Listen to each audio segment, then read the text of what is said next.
ನನಗೂ ನನ್ನ ಮಕ್ಕಳಿಗೂ ಸ್ವೀಟ್ ಅಂದರೆ ತುಂಬಾ ಇಷ್ಟ. ಇವಾಗ ಇದೊಂದು ನೆನಪಾಗಿದೆ. ಏನಪ್ಪ ಅಂದರೆ ಈ ಮಾವಿನಕಾಯಿ ಸೀಸನ್ ಸ್ಟಾರ್ಟ್ ಆದಾಗಿಂದ ಮಾವಿನಕಾಯಿ ಸ್ವೀಟ್ ಮಾಡೋದು ದಿನಾ ತಿನ್ನೋದು ಇದೇ ಆಗ್ತಾಯಿದೆ. ಯಾಕಂದರೆ ಇನ್ನು ಮಾವಿನಕಾಯಿ ಸೀಸನ್ ಮುಗಿದ್ರೆ ನೆಕ್ಸ್ಟ್ ಇಯರ್ವರೆಗೂ ಕಾಯಬೇಕಾಗುತ್ತೆ ಈ ಸ್ವೀಟ್ ತಿನ್ನೋಕ್ಕೆ.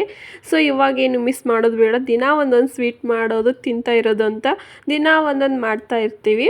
ನನ್ನ ಹಸ್ಬೆಂಡ್ಗೆ ಅಷ್ಟೊಂದೇನು ಸ್ವೀಟ್ ಇಷ್ಟ ಆಗಲ್ಲ, ಆದರೆ ನಾನು ಮಾಡಿರೋ ಸ್ವೀಟ್ ಅಂದರೆ ತುಂಬಾ ಇಷ್ಟಪಟ್ಟು ತಿಂತಾರೆ. ಆದರೆ ಆಚೆಗಡೆ ಎಲ್ಲೂ ಸ್ವೀಟ್ ತಿನ್ನೋಕ್ಕೆ ಹೋಗಲ್ಲ.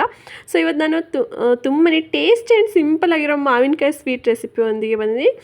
ಬನ್ನಿ ಇವಾಗ ಹೇಗೆ ಮಾಡೋದು ಅಂತ ನೋಡೋಣ. ಹಾಯ್, ಹೆಲೋ, ನಮಸ್ಕಾರ and welcome back to Shivamogga all in one YouTube channel. ನಾನು ಇವತ್ತು ತುಂಬಾ ಟೇಸ್ಟ್ ಆ್ಯಂಡ್ ಈಸಿಯಾಗಿರೋ ಸ್ವೀಟ್ ರೆಸಿಪಿ ಒಂದಿಗೆ ಬಂದಿದ್ದೀನಿ. ವಿಡಿಯೋನ ಸ್ಕಿಪ್ ಮಾಡಿದೆ ಕೊನೆವರೆಗೂ ನೋಡಿ. ಇಷ್ಟ ಆದರೆ ಲೈಕ್ ಮಾಡೋದನ್ನು ಮರಿಬೇಡಿ. ಹಾಗೆ ಯಾರೆಲ್ಲ ನನ್ನ ಚಾನಲ್ನ ಹೊಸದಾಗಿ ನೋಡ್ತಾ ಇದ್ದರೆ ದಯವಿಟ್ಟು ಒಂದ್ಸಲ ಸಬ್ಸ್ಕ್ರೈಬ್ ಮಾಡಿಕೊಂಡು ವಿಡಿಯೋನ ನೋಡ್ಕೊಳ್ಳಿ. ನಾನು ಈ ಸ್ವೀಟ್ಗೆ ಒಂದು ತೆಂಗಿನಕಾಯಿ, ಫ್ರೆಶ್ ತೆಂಗಿನಕಾಯಿನ ತೊಗೊಂಡಿದ್ದೀನಿ. ಆ ತೆಂಗಿನಕಾಯಿನ ಒಡ್ಕೊಂಡು ಅದ್ರ ಮೇಲಿರೋ ಬ್ಲ್ಯಾಕ್ ಕಲರ್ ಇರುತ್ತಲ್ಲ ಹಿಂದೆಗಡೆ, ಅದನ್ನೆಲ್ಲ ತೆಕ್ಕೋತಾ ಇದ್ದೀನಿ. ಇದನ್ನೆಲ್ಲ ತೆಗೆದುಬಿಟ್ಟು ಈ ತೆಂಗಿನಕಾಯಿನ ಸಣ್ಣ ಸಣ್ಣದಾಗಿ ಕಟ್ ಮಾಡಿಕೊಂಡು ನೀರು ಹಾಕ್ದೇ ಮಿಕ್ಸಿ ಜಾರ್ಗೆ ಹಾಕ್ಕೊಂಡು ಸಣ್ಣ ಸಣ್ಣದಾಗಿ ರುಬ್ಕೋತಾ ಇದ್ದೀನಿ. ಎಷ್ಟು ಸಣ್ಣ ಆಗುತ್ತೋ ಅಷ್ಟು ಸಣ್ಣ ನಾವು ಇದನ್ನು ಪೇಸ್ಟ್ ಥರ ರುಬ್ಕೋಬೇಕು, ನೀರು ಹಾಕ್ದೇ.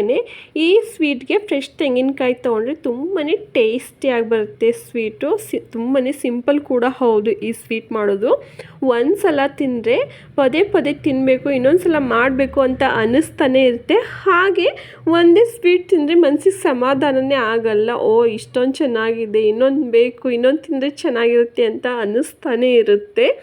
ನೀವು ಮಿಸ್ ಮಾಡಿದೆ ಒಂದ್ಸಲ ಟ್ರೈ ಮಾಡಿ ನೋಡಿ ಹೇಗೆ ಬಂದಿ ಅಂತ ನನಗೂ ಕಮೆಂಟ್ ಮೂಲಕ ತಿಳಿಸೋದನ್ನು ಮರಿಬೇಡಿ. ಹಾಗೆ ಹೋಮ್ ಡೆಕೋರು, ಕುಕ್ಕಿಂಗು, ಟ್ರಾವೆಲಿಂಗ್ಸು ಅಥವಾ ಮೆಹಂದಿ ಡಿಸೈನಲ್ಲಿ ಇಂಟ್ರೆಸ್ಟ್ ಇದ್ದವರು ಮಿಸ್ ಮಾಡಿದೆ ನನ್ನ ಚಾನಲ್ನ ಸಬ್ಸ್ಕ್ರೈಬ್ ಮಾಡ್ಕೊಳ್ಳಿ. ಯಾಕಂದರೆ ನಾನು ವೀಡಿಯೋಗಳನ್ನ ಮಾಡೋದು ಈ ಟಾಪಿಕ್ಸ್ಗಳನ್ನ ಇಟ್ಕೊಂಡು.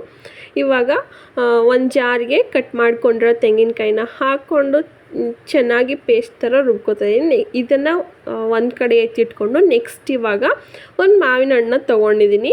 ಇದಕ್ಕೆ ಸ್ವೀಟ್ ಆಗಿರೋ ಮಾವಿನ ಹಣ್ಣು ತೊಗೊಂಡ್ರೆ ತುಂಬಾ ಚೆನ್ನಾಗಿ ಬರುತ್ತೆ. ಈ ಒಂದು ಮಾವಿನ ಹಣ್ಣನ್ನ ಚೆನ್ನಾಗಿ ವಾಶ್ ಮಾಡಿಕೊಂಡು ಆಮೇಲೆ ಕಟ್ ಮಾಡಿಕೊಂಡು ಸೇಮ್ ಅದೇ ಮಿಕ್ಸಿ ಜಾರ್ಗೆ ಹಾಕ್ಕೊಂಡು ನುಣ್ಣಗೆ ಪೇಸ್ಟ್ ಥರ ರುಬ್ಕೋತಾ ಇದ್ದೀನಿ. ಮತ್ತು ಮೊದಲೇ ನಾನಿಲ್ಲಿ ಕಂಡೆನ್ಸ್ ಮಿಲ್ಕ್ನ ಮಾಡಿಟ್ಕೊಂಡಿದ್ದೆ. ನಾನು ಆಲ್ಮೋಸ್ಟ್ ಯಾವಾಗಲೂ ಕಂಡೆನ್ಸ್ ಮಿಲ್ಕು ಮನೇಲೇ ಮಾಡ್ಕೊಂಡಿರ್ತೀನಿ, ಆಚೆಗಡೆಯಿಂದ ಏನೂ ತರಲ್ಲ. ಮನೇಲೇ ಯಾವಾಗ ಬೇಕೋ ಆವಾಗ ರೆಡಿ ಮಾಡಿಕೊಂಡು ಯೂಸ್ ಮಾಡ್ಕೊಂಡಿರ್ತೀನಿ.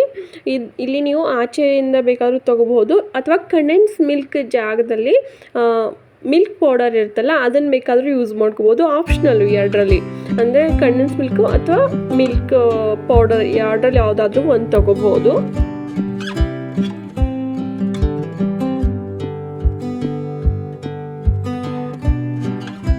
ಇವಾಗ ಒಂದು ಬಾಣಲಿನ ಇಟ್ಕೊಂಡು ಅದಕ್ಕೆ ಆವಾಗಲೇ ರುಬ್ಬಿಟ್ಕೊಂಡಿದ್ವಲ್ಲ ತೆಂಗಿನಕಾಯಿನ, ಅದನ್ನು ಇಲ್ಲಿ ಸೇರಿಸ್ಕೊಂಡು ಮೀಡಿಯಮ್ ಉರಿಯಲ್ಲಿ ಒಂದು 2 ರಿಂದ 3 ನಿಮಿಷ ಹಾಗೇ ಫ್ರೈ ಮಾಡ್ಕೊತಾ ಇದ್ದೀನಿ.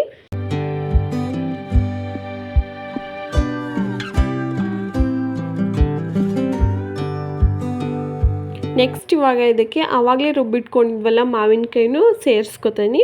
ಆಮೇಲೆ 1 ಕಪ್ ಆಗೋಷ್ಟು ಕಂಡೆನ್ಸ್ ಮಿಲ್ಕನ್ನು ನಾನಿಲ್ಲಿ ಸೇರಿಸ್ಕೊತಾ ಇದ್ದೀನಿ. ನಾವು 1/2 ಲೀಟ್ರ್ ಹಾಲು ತೊಗೊಂಡ್ರೆ ಮನೇಲಿ ಆರಾಮಾಗಿ 1 ಕಪ್ ಆಗೋಷ್ಟು ಕಂಡೆನ್ಸ್ ಮಿಲ್ಕ್ನ ರೆಡಿ ಮಾಡ್ಕೋಬೋದು. ಇದನ್ನೆಲ್ಲ ಇವಾಗ ನೀಟಾಗಿ ಬೇಯಿಸ್ಕೊತಾ ಇದ್ದೀನಿ. ಅಂದರೆ ಇದು ಪೂರ್ತಿಯಾಗಿ ಗಟ್ಟಿ ಆಗೋವರೆಗೂ, ಅಂದರೆ ಲಾಡು ಕಟ್ಟೋ ಹದಕ್ಕೆ ಬರೋವರೆಗೂ ಕಂಟಿನ್ಯೂಸ್ ಆಗಿ ಇದೇ ಥರ ಮಿಕ್ಸ್ ಮಾಡ್ಕೊಂಡಿರ್ಬೇಕಾಗತ್ತೆ. ಪೂರ್ತಿ ಗಟ್ಟಿ ಆಗೋಕ್ಕೆ ಇದು ಒಂದು 8 ರಿಂದ 10 ನಿಮಿಷ ಆದರೂ ತಗೊಳ್ಳುತ್ತೆ. ಹೀಗೆ ಮಿಕ್ಸ್ ಮಾಡ್ಕೊಂಡಿರಬೇಕು, ಇಲ್ಲಾಂದರೆ ತಳ ಹಿಡಿಯೋ ಚಾನ್ಸಸ್ ಇರುತ್ತೆ. ಮತ್ತು home made condense milk recipe ನಿಮಗೆ ಬೇಕಂತ ಅನಿಸಿದ್ರೆ ಡಿಸ್ಕ್ರಿಪ್ಷನ್ ಬಾಕ್ಸಲ್ಲಿ ಲಿಂಕ್ ಹಾಕಿರ್ತೀನಿ. ಇಂಟ್ರೆಸ್ಟ್ ಇದ್ದರೆ ಒಂದ್ಸಲ ಚೆಕ್ ಮಾಡೋದನ್ನು ಮರಿಬೇಡಿ. ಇವಾಗ ನಾನು ಇದನ್ನು ಕಂಟಿನ್ಯೂಸ್ ಆಗಿ ಮಿಕ್ಸ್ ಮಾಡ್ಕೊಳ್ತಾ ಬರ್ತಾ ಇದ್ದೀನಿ. ಸ್ವಲ್ಪನೇ ಗಟ್ಟಿ ಆಗ್ತಾ ಬಂದಿದೆ. ಈ ಸ್ವೀಟು ಯಾವ ಥರ ಅಂದರೆ ಬಾಯಲ್ಲಿಟ್ಟರೆ ಕರಗೋ ಥರನೇ ತುಂಬಾ ಟೇಸ್ಟಿಯಾಗಿ ಬರುತ್ತೆ. ಒಂದು ಸಲ ತಿಂದರೆ ಇದು ಮರೆಯೋ ಅಂಥ ಸ್ವೀಟ್ ಇಲ್ಲ, ಪದೇ ಪದೇ ತಿನ್ನಬೇಕು ಅಂತ ಅನ್ನಿಸ್ತಾನೆ ಇರುತ್ತೆ. ಇದು ನಾವು ಮಾವಿನಕಾಯಿ ಸೀಸನಲ್ಲಿ ಮಾತ್ರ ಮಾಡ್ಕೋಬೋದು, ಯಾಕಂದರೆ ಮಾವಿನಕಾಯಿ ಬೇರೆ ಸೀಸನಲ್ಲಿ ಸಿಗಲ್ವಲ್ಲ. ಸೊ ಮಾವಿನಕಾಯಿ ಸೀಸನ್ ಮುಗಿಯೋದ್ರ ಒಳಗಡೆ ನೀವು ಒಂದ್ಸಲ ಮಿಸ್ ಮಾಡದೆ ಟ್ರೈ ಮಾಡಿ ನೋಡಿ ಹೇಗೆ ಬರುತ್ತೆ ಅಂತ.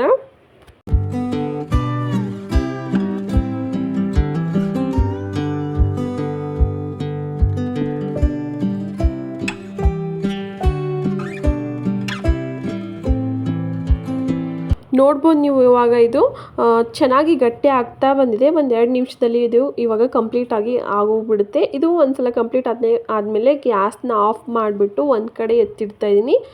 ಒಂದು ಸ್ವಲ್ಪ ತಣ್ಣಗಾದ್ಮೇಲೆ ಉಂಡೆ ಕಟ್ಟೋಕೆ ಚೆನ್ನಾಗಿ ಬರುತ್ತೆ ಅಂತ. ಇದು ಆರೋಷ್ಟರಲ್ಲಿ ನಾನು ಒಂದು ಸ್ವಲ್ಪ ಡ್ರೈ ಫ್ರೂಟ್ಸ್ನ ಕಟ್ ಮಾಡ್ಕೊತೀನಿ. ಅಂದರೆ ಲಡ್ಡು ಮೇಲಿಟ್ಟು ಚೆನ್ನಾಗಿ ಕಾಣಿಸುತ್ತೆ ಅಂತ ಡೆಕೋರ್ ಮಾಡೋಕ್ಕಂತ. ಇಲ್ಲಿ ನೀವು ಯಾವ ಡ್ರೈ ಫ್ರೂಟ್ಸ್ ಬೇಕಾದರೂ ಕಟ್ ಮಾಡ್ಕೋಬೋದು. ಇಲ್ಲ ಹಾಗೇನು ತಿಂತೀನಿ ಅಂದರೆ ಹಾಗೇನು ತುಂಬಾ ಟೇಸ್ಟಿಯಾಗಿರುತ್ತೆ. ಕೇವಲ ಮೂರೇ ವಸ್ತುಗಳನ್ನ ಇಟ್ಕೊಂಡು ನಾವು ಇದನ್ನು ಆರಾಮಾಗಿ ಮಾಡ್ಬೋದು. ಕಂಡೆನ್ಸ್ ಮಿಲ್ಕು, ಕೊಬ್ಬರಿ ಮತ್ತು ಮ್ಯಾಂಗೋ ಇದ್ದರೆ ಮುಗಿದೋಯ್ತು. ತುಂಬಾ ಟೇಸ್ಟಿಯಾಗಿ ಬರುತ್ತೆ. ಇನ್ನೇನು ಬೇಡ, ಡ್ರೈ ಫ್ರೂಟ್ಸ್ ಹಾಕದೇ ಇದ್ರೂ ಕೂಡ ತುಂಬಾ ಚೆನ್ನಾಗಿ ಬರುತ್ತೆ. ನೋಡ್ಬೋದು ನೀವು. ಕೈಗೆ ಒಂದು ಸ್ವಲ್ಪ ತುಪ್ಪನ ಹಚ್ಕೊಂಡು ನಾನು ಇದನ್ನು ಸಣ್ಣದಾಗಿ ಉಂಡೆಗಳನ್ನ ಮಾಡ್ಕೊಳ್ತೀನಿ. ನೀವು ಉಂಡೆಗಳು ಬೇಕಾದ್ರೂ ಮಾಡ್ಕೋಬೋದು. ಇಲ್ಲ ಅಂತಂದರೆ ಸ್ಕ್ವೇರ್ ಶೇಪು ಈ ಥರ ಯಾವ ಸ್ವೀಟ್ ಇಷ್ಟ ಆಗುತ್ತೆ ಅದ್ರ ಥರ ನೀವು ಇದನ್ನು ಮಾಡ್ಕೋಬೋದು. ತುಂಬಾ ಚೆನ್ನಾಗಿ ಬರುತ್ತೆ. ನಂದು ಇನ್ನೊಂದು ಸ್ವಲ್ಪ ಬಿಸಿ ಅನ್ನಿಸ್ತಾ ಇತ್ತು.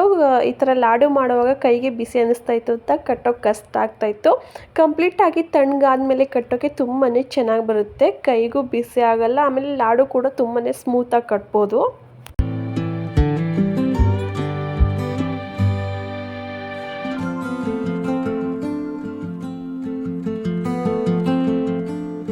ನೋಡಿದ್ರಲ್ಲೇ ಸಿಂಪಲ್ಲಾಗಿ ಮ್ಯಾಂಗೋ ಸ್ವೀಟು ರೆಡಿ ಆಗೇ ಹೋಯಿತು ಅಂತ. ಇವಾಗ ಮೇಲೆ ನಮ್ಗೆ ಯಾವ ಥರ ಬೇಕೋ ಆ ಥರ ಡೆಕೋರ್ ಮಾಡಿಕೊಂಡ್ರೆ ಮ್ಯಾಂಗೋ ಸ್ವೀಟ್ ಲಾಡು ತಿನ್ನೋಕ್ಕೆ ರೆಡಿ ಆಗೇ ಹೋಗುತ್ತೆ.